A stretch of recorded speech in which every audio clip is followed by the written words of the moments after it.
ये लीजिए जनाब, रेनी सीज़न में जब आप घर से बाहर निकलते हैं तो बहुत मुश्किलात होती हैं, इसीलिए शूज़ कवर आपके लिए हाजिर खिदमत है।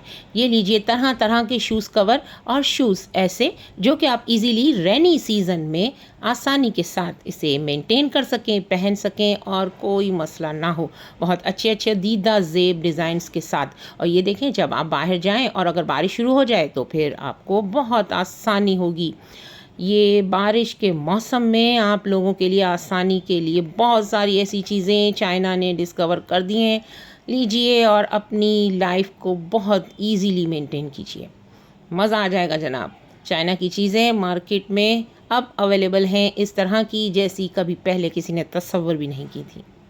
आपको कैसी लगी ये वीडियो कमेंट करके ज़रूर बताइएगा और हमारे चैनल को सब्सक्राइब कर लीजिए ताकि इस तरह की मज़ीद बहुत सारी वीडियोस आपको बर वक्त मिलती रहें। वीडियो को लाइक ज़रूर कीजिएगा।